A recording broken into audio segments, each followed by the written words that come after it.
Well, it looks like we've started. Hello. Hello. Welcome Yes. to the first episode of Subject Podcast. Welcome, everybody. My name is Chris. I'm joined with my good mate Mike. Hello. Good mate. Yes. Welcome, everybody. Yes. To those who are listening, welcome. Yeah. We are basically just here to, I think, just talk shit, really. You know, I think that's the main premise of I what feel we're like doing. there's not much else to be said other than that's probably what just we're going to do here. Talk a lot of garbage. We've got a few things that we have written down, though. We have. Well, I mean, there are some things we do want to talk about. We do want to talk about some things. I mean, Chris and I like to talk a lot, as I guess a lot of people know. If you do know us personally, then yeah, we don't really seem to shut up. No, I think that's more your problem than mine, to be honest. Yeah, I've got the mouth, that's for sure. Diarrhea of the brain. Diarrhea of your face, mate. Oh, that was a weak not jab good. at my Yeah, I'm sorry. experience. There'll be better ones later on, don't worry. Anyway. Okay. What we are going to talk about today is, Mike, you recently went to Japan. Yes. Yes, I did. You have currently gotten out of quarantine as of Australian law, as of time of recording. Yes, as of actual today. As of today. Yes. The day today of recording, was the first day I was allowed to leave. First day after 2 weeks of being isolated. Yes. So I feel like I'm probably one of the few people in Australia right now who are least likely to be contaminated with the virus right now. Yes, I feel like you're Yeah. the same. It felt a bit risky coming out of the house, to be honest, but... I mean, I'm glad you made the trip. And that's, the whole world seems to have gone to it's gone a bit crazy. panic mode. I Yeah. think is what it is. Yeah. Well, one of the things that I was going to bring up from my experience in Japan was the difference from there and here. Because while we were over there, it was basically when the country, Australia, went into lockdown. Yeah. So not like probably the first day that we were there, all flights were cancelled, banned. You weren't allowed to leave the country, essentially. And it was a bit scary because we, I mean, to be honest, we didn't know if we were going to get back for a little bit. That's what I was going to say. Yeah. You were obviously worried that you were going to be denied access into the country. Yeah. It was, I mean, it was a bit risky because we kind of knew that things were starting to develop before we went, but we were like, screw it, we're going to go anyway. Yeah, well, I mean, I understand your logic. It's like, if we're not going to be able to go, if we don't go now, when are we going to be able to go next? Exactly, because, like, I mean, you look at things now, what are they thinking? 6-8 months of lockdown? Honestly. It's looking to be pretty rough here, I'm not going to lie. But the differences from... I mean, Japan got hit pretty hard for the first bit because they're so close to China as well. But everything over there is so calm. You know, they're not freaking out. You know, no one's out panic buying. There's no panic buying. Like no one's picking a fight in Woolies. No. It's when that video came out and we were in Japan, it was just like, what? Is this seriously happening? Yeah. Like, is this really happening in Australia right now? Unfortunately, I have to say yes to that. It's crazy. As disappointed as I am in that is a real thing that happened, and it's bloody hell. But obviously, as you said, there are some clear differences with obviously society over in Japan. Everyone's sort of still pretty calm about it. How's everything running, like government-wise? Is Well, there were some. I guess you could say that there were some areas where high dense population of tourism or people that would normally go to, they were closed because obviously they still are concerned and they don't want to, promote the spread of the virus where it is.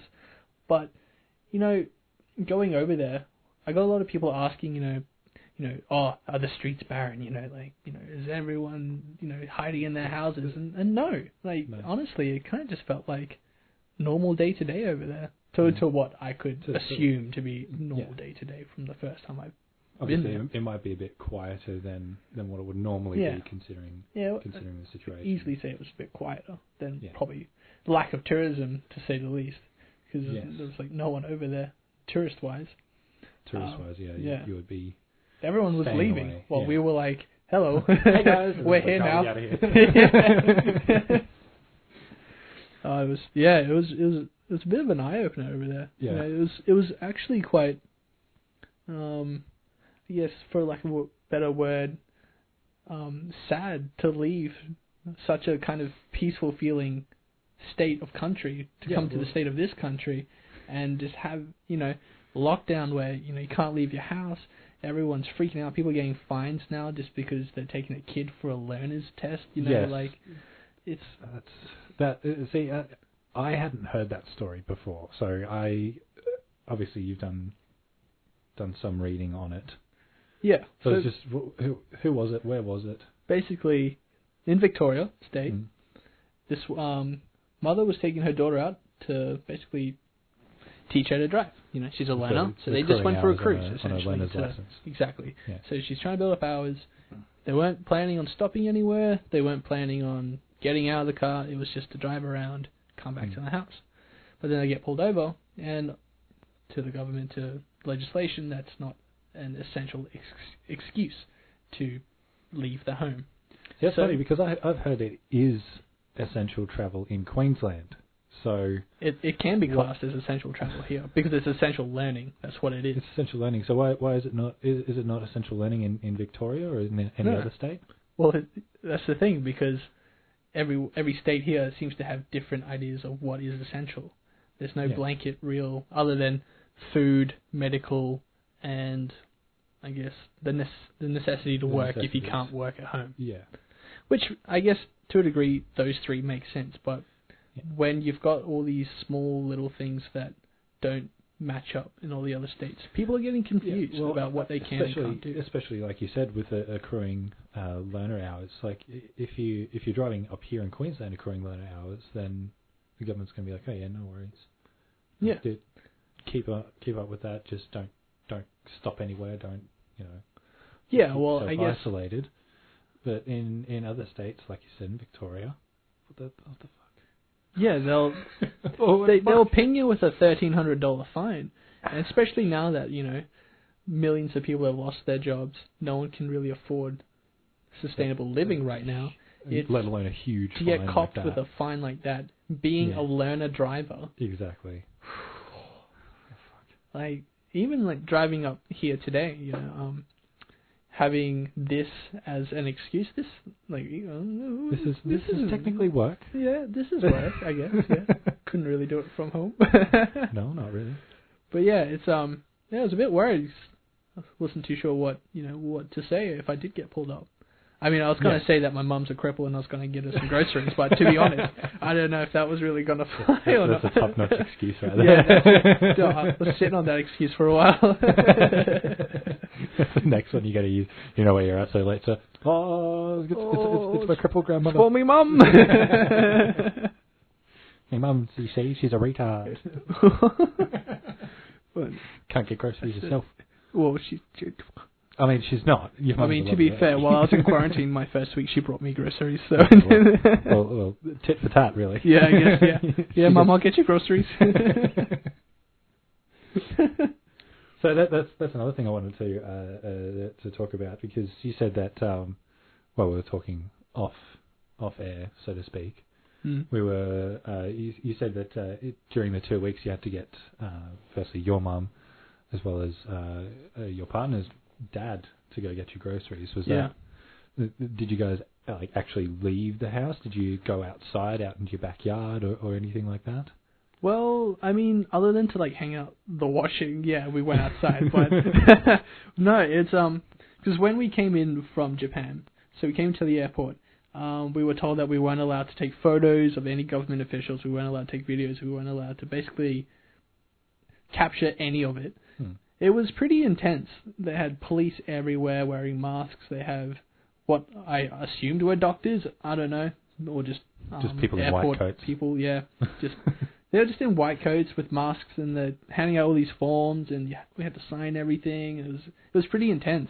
And then people were getting checked, like their temperature was being checked in the lines, all the lines and everything. And then you kind of get fed into this panel of police, and then this one cop will pull you over, and then he'll say, he'll ask you where you've been, what you've been doing. I mean, the plane came from Japan. Where do you think I've been? Honestly.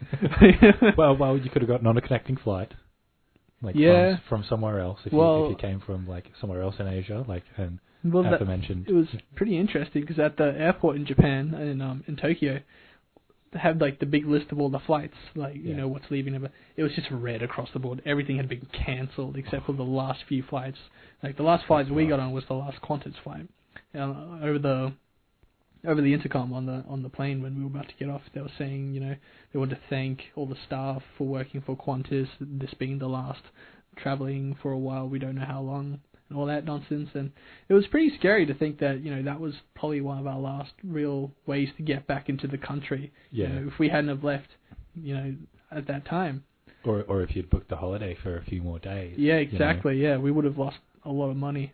It was You would have just been stuck there. Yeah, or stuck there. Which, to be honest, I feel like they're a bit better off over there than they are over here. To be honest. You would have preferred to be stuck over in Oh Japan. yeah, definitely, man. Yeah. It was beautiful over there. Anyway, I've heard some very nice things about it. yeah. But that's, unfortunately, maybe for another time. maybe another time. Yeah. Yeah.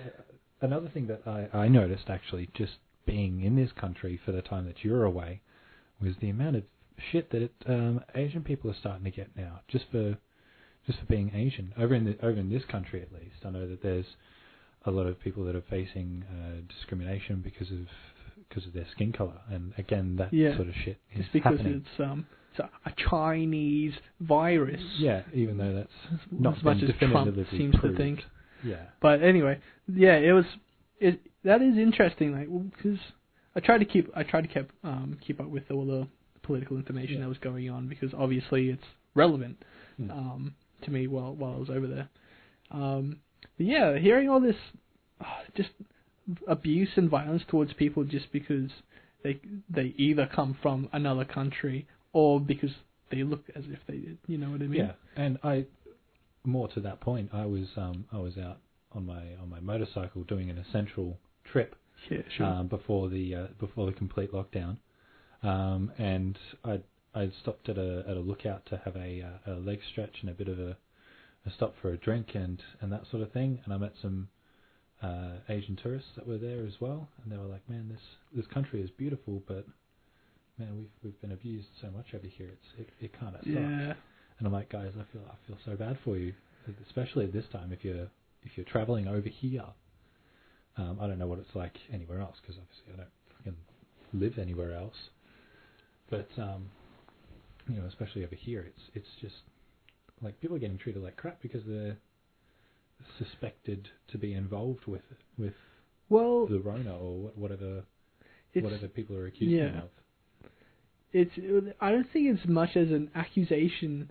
I think it's more just people thinking, okay, it started in Asia. There's an Asian here. It must be their fault. This guy's got something, Yeah, you know what I mean? it must be It's their fault, so ridiculous. there's no point to it. It's sad to see that here anyway, because you know you'd think of a lot of Australians as quite accommodative and quite nice and quite. Yeah, well, I think Australia as a nation is quite multicultural, but in saying that, you obviously do get the minority of people, and I've got to say it is the minority of people. Yeah, it's definitely the that minority are doing that, but at the same time, it shouldn't be happening in the first place. Yeah. Like this we're all people. Like this is a crisis that we're facing around the world. Why are you being a dick to somebody that doesn't deserve it? Yeah, it's even here. You know, like it's happening here, but I would assume that it's also happening, say, in the US. It's probably easily happening in Europe. You know, it's trying to find someone to blame, I would say, and not really having anyone to blame other than, I don't know, like a guy eating bat soup. That just, one guy that ate a bad bat soup. It's just like you're not going to be able to find this dude. Yeah, you know, some people maybe find it a way to cope with the stress of unemployment, isolation. You know, all the panic buying that was going down. You know, not being able to buy toilet paper. You know, you see maybe, you know, this one Asian guy buying, you know, 4 packs of toilet paper, and the next thing you know, you're freaking out, and you gotta have a go at him for some reason. Yeah.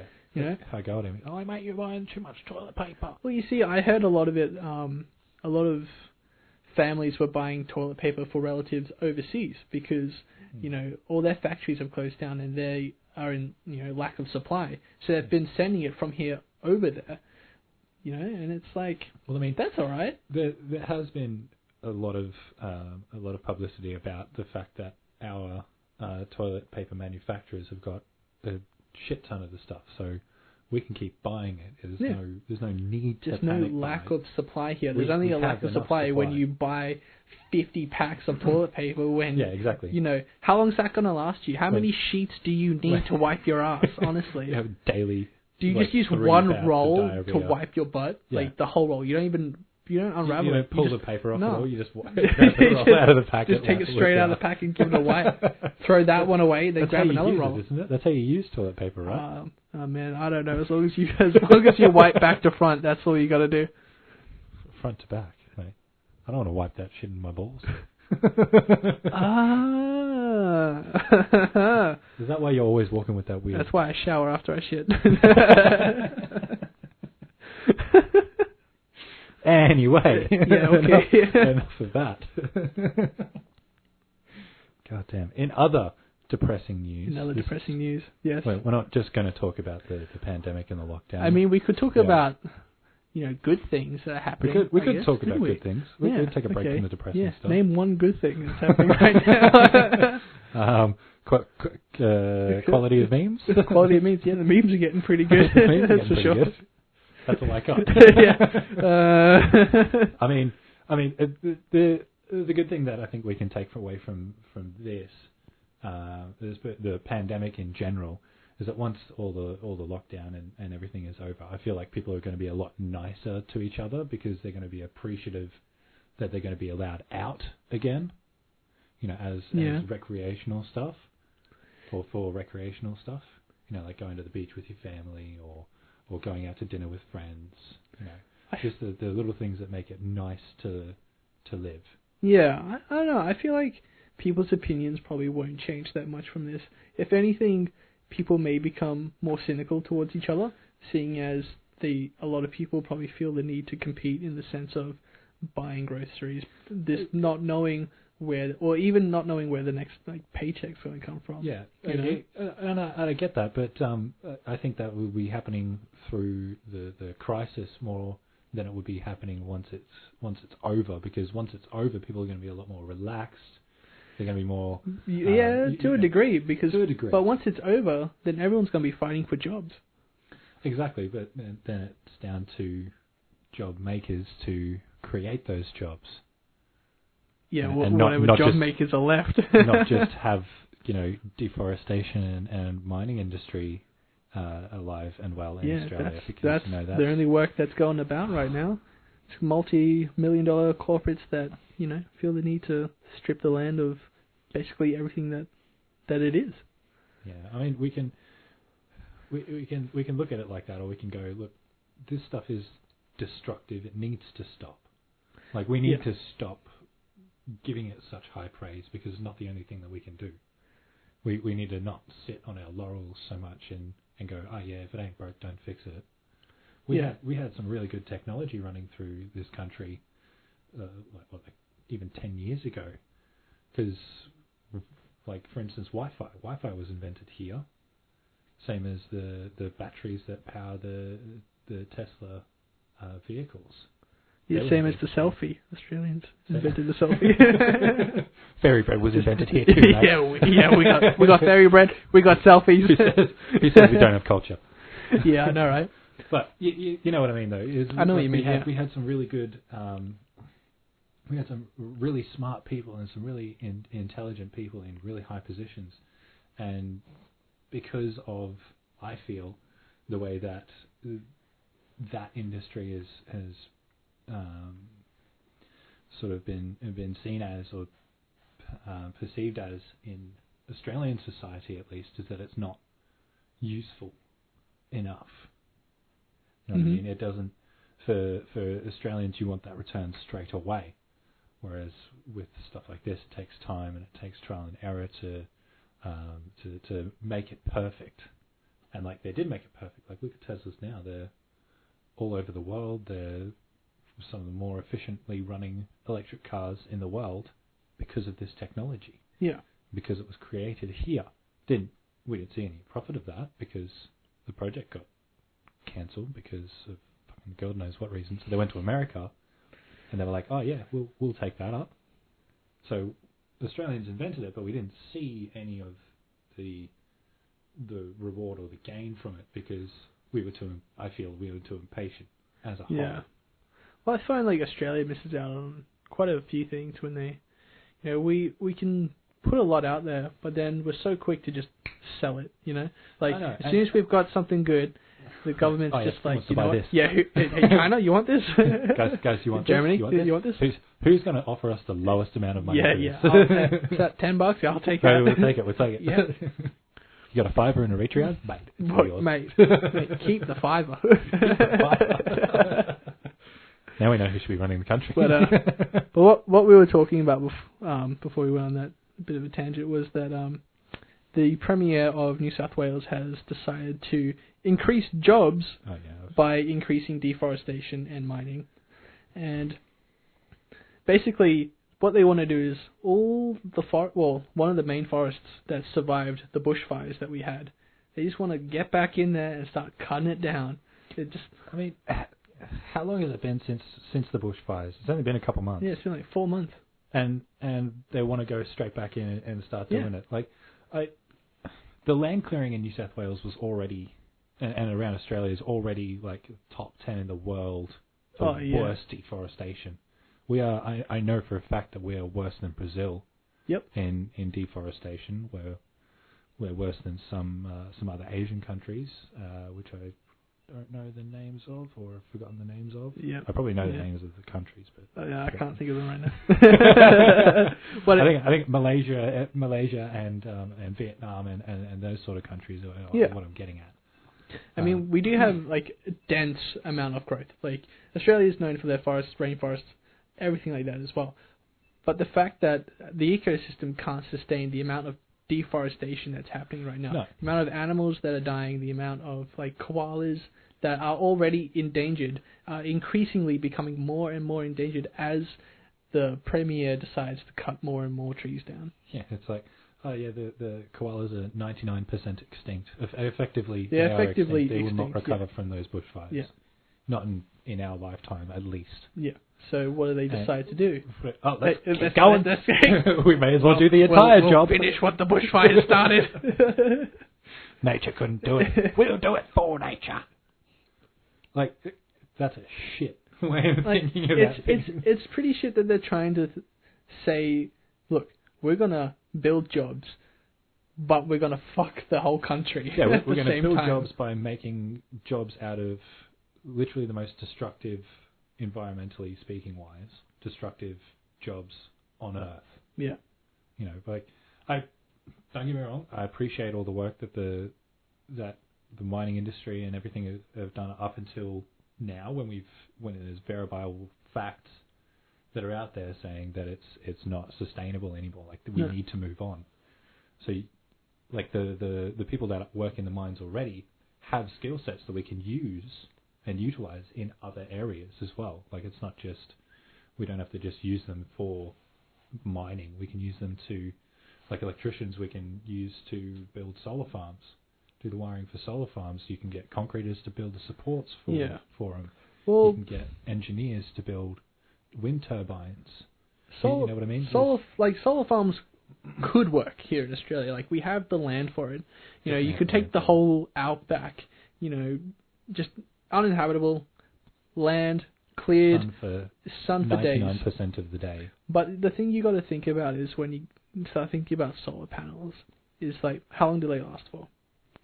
The upkeep, you got to think about the energy, how you transport the energy, where do you store the energy? See, I think the hardest thing about that would be transferring and storing the energy from the plants, because I know for a fact that the solar power is now a lot more profitable. Yes. For the economy and for the government than coal would be, like the equivalent amount of coal power. But I think it comes down to people's willingness to change, and I don't think a lot of people are wanting that change because they're so used to I work in the mines. Yeah, I'm a fly in, fly out worker. Yeah. You know what I mean? Like, yeah. At the same time, though, you gotta think about the costs that it will take to build these farms. Like, for instance, say that they are built in the outback. You gotta think about the transport. How do you get it all out there? Probably the best way would be by train, right? Quick, but then you got to build the tracks out there. You got to build the stations, and then you got to pay for the trains to then transport it. I mean, the trains we have here are garbage. Most of our trains are secondhand from India. And speaking of the trains here, I went down to your house, which is about an hour and a half train ride from where I am, which is where we're recording this episode. And this before the lockdown and everything, so don't worry, I wasn't doing anything illegal at the time. I think you can still catch trains. I'm pretty sure you still can, but I'm just... it wasn't... I don't think it was essential travel, but what I'm trying to get at is that the train from where we live in the Sunshine Coast to north of Brisbane, where you are, that was the Sunshine Coast line, obviously.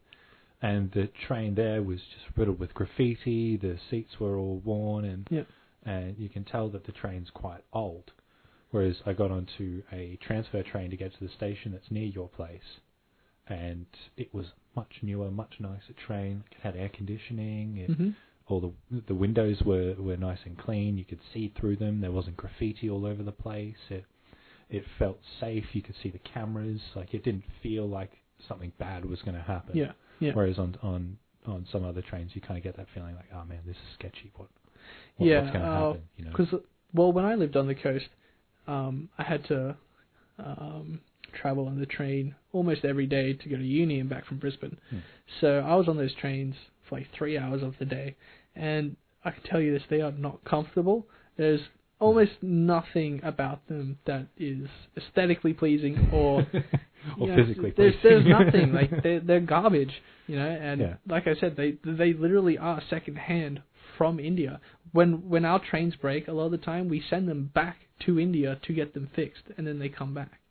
It's ridiculous. We could use that as jobs for Australians. Exactly. Like, if you're put out of work from the mining industry because we're now moving to cleaner, more efficient ways of power, get in on the trains. Like, mechanics and fitters, diesel fitters, there's lots of jobs that can be had all over the place if we just centralised it in the country, because we have the land. We should have enough resources. Like, fuck knows, we should have enough resources. If we're exporting enough, we should be able to retain enough to build the industry and to make it profitable. Like, it does take a cost straight up front. That's the given thing whenever you try to change something. Yeah. But at the same time, it's going to return on it so much more than if you just stagnate and stay there. And, if you have better forms of travel, if the public transport is of a better, tier, better grade, it looks quality. Better, it feels better, people are going to want to use it more. You'll have more people on public transport, less people on roads, less congestion. All these things link up and they create a big spider web of all the things that that benefit from certain decisions.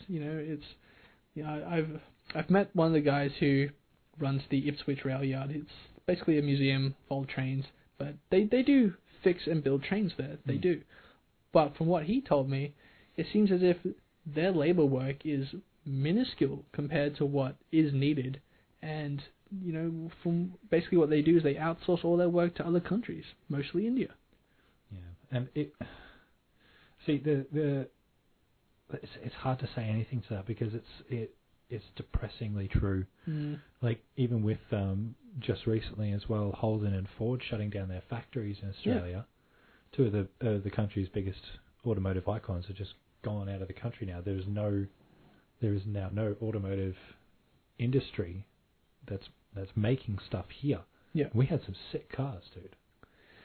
Yeah, well, I mean, if you got a Holden now, you better keep a hold of it. It's going to be worth a bit in a little bit. keep your AU Falcon for the next 20 years. You'll be fine, mate. You'll be sitting on an investment. Yeah. Hold on to that Corolla. It's all original parts, mate. All original. Straight from the factory, mate. I swear. It's good quality. Yeah, apparently. I mean, but in all seriousness, we did make some pretty good stuff, and the thing was it also encouraged Australians to think and invent and create new things. Exactly. Whereas now I feel like there's not that encouragement anymore. There's no urge here to try and build new things, better, safer, easier, faster. Yeah. To keep up with demand. There's no sort of drive for that. There's no incentive for that either. That's the thing, yeah. I mean, the government doesn't want to put any real funding into a lot of, incentives to help Australians, produce more, build more, and make things more local. Or even to make Australians safer. Like, the public health system has been gutted in recent years by, I think it's about $500 million, if not more. Yeah. So correct me if over I'm the wrong. last 3-4 years, the government, the Liberal government, has basically just been funneling money out of the public health, taking money out of hospitals, and then they've been putting them either into private hospitals or God knows where, into the reserve. Send them to the ranch. And now with all this global pandemic happening, we're suffering because hospitals are ill-equipped. Mostly because they took all the funding out of the hospitals, Or like we saw with the bushfires, the Rural Fire Service got massively defunded by 75%. Exactly. And then what happened? Quarters of their money gone. The country was on fire. And then the country was on fire for 200 and something days. How funny is that? We'll take money from the fire department. Oh, the country's on fire. Oh, crap. Okay. We'll take money from the hospitals. Oh, everyone's dying from a pandemic. Quick, what do we do? We'll take. I know what we'll do to lessen the risk of bushfires. Deforestation. Yeah, we'll cut all the trees down. All the trees down. And then there'll be no more fires. There's not going to be any bushfires anymore. Makes sense. See, 120%. We've got it. We've been looking at it the wrong way. Wow. ScoMo's onto something here. I'm so glad our eyes have been open to this. Vote Liberal. This was all satire. Please do not vote Liberal. Dear God. People are going to take that serious, right? No, we're kidding, please. Anyway. The PSA, please vote Liberal. Anyway, enough about politics and all that sort of stuff. Let's have a chat about something else that's happened more recently. I'm less happy about this. Yeah, I don't know if less happy is a way. I think happy is a word you should throw in here. I'm just disappointed. Disappointed, yeah, that's a good one. Disappointed and maybe even a little ashamed. I'm a little ashamed that this is happening. I'm ashamed for the justice system. I'm not ashamed of myself or my country. I'm ashamed of the people that are in it, or some of the people that are in it. Because again, this is a minority we're talking about. Yeah. Because not a lot of people are like George Pell, who is, of course, who we're talking about, who is allegedly Mr. Pell. Mr. Pell. We're all obviously talking allegedlys and hearsay and. Well, in this regard, we're talking allegedly because he's been proven not guilty due to efficient evidence. The accusations have been quashed due to insufficient evidence. Yeah. That's essentially what has happened, and he has now been released from prison, which has sparked quite a lot of outrage. Yeah, do you want to give us a little idea of who he is and why he was on trial? So tell us a bit about him. Tell us who he is. Well, George Pell, because I'm not allowed to call him by his official name. I don't believe, so I'm not going to. Mm-hmm. He is, or was rather, a cardinal in the Catholic Church in Australia. He was the treasurer for a while as well. So he was, as you can imagine, he was very high up in the hierarchy in the Catholic Church. And being such a high-ranking member, his court case was quite public. He was accused of allegedly sexually assaulting some young boys in the Catholic Church during the, I believe it's the late 80s to the mid to late 90s. is when he's accused of doing that. He stood trial for those accusations, I think, during the course of 2018 and 19. Yeah. He has since been, since the start of the trial, I believe, he was found or convicted of at least some of those allegations, and he was put into prison. He stayed there for about 400-ish days. It was probably more. I don't know the exact figure, nor do I care. In my opinion, yeah, I feel like his release was quite jarring for a lot of people, especially the reason given that it was insufficient evidence. I put that in quotation marks. You can't obviously see me doing that, but I'm doing the quotation marks, the air quotes. I can confirm he is quotation marking right now in the air. It's still going. It was all allegations. It was all hearsay and all people's personal experiences with the man. And I understand that in a courtroom, that kind of stuff doesn't necessarily hold up. Yeah. However, I also think that if there are multiple people saying the same thing about a certain person, then you should listen to multiple people, because surely that's not just one person going and saying, "Oh, he smacked me when I was being a little shit," and that counts as physical abuse. If lots of people are coming here and saying, "Look, this was abuse. This was not warranted or anything like that. This was a horrible experience," then I feel like you should listen to that and say and give it more credence than just one person saying that. So his release is obviously impassioned people. Yeah. Obviously, a lot of people are not a big fan of Mr. Pell, myself included. I'm thinking you as well. Oh yeah, I mean, you're not a huge fan. Not of the a big man. fan. I mean, I wouldn't line up for an autograph. That's for sure. You don't want to go up and kiss his hand as you're walking out of service. He'd probably like that. He'd probably like a few kisses. Yeah, he probably would like that. Hello, young boy. No, we're not allowed to say that. We're not allowed to say that. No. He would allegedly like the kisses. This is all for satire. This is definitely not what happened. No, but it seems as if it's just another person slipping through the cracks of the justice system. That's what I think as well, and I feel like with the Catholic Church having so much in their pockets, they would 100% be down for acquitting George Pell, because it would then be one less spot on their record. You know what I mean?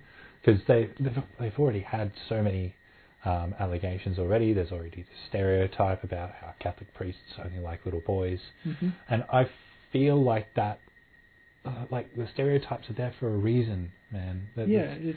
That's why they are stereotypes. Don't just come out of nowhere. You know, it's from things that tend to happen quite often. Yes, and that's and it sounds really terrible saying that, but it's the truth. That's why stereotypes are there. It's because of an astigmatism, or whether it be true or not in this current day, it's still a stereotype. Yeah, exactly. And I feel like in this case, at least, it is the truth. I do 100% think that George Pell did what people say he did, and this is just my opinion. Yeah. Obviously, this is not going to hold up in a court of law. The reason why I say that is because humans are corruptible. And yeah. I mean, it's like, do you want something? Down. Yeah, okay, well then you're corruptible, because I can give you what you want and you'll do what I want. But you got to do something for me first.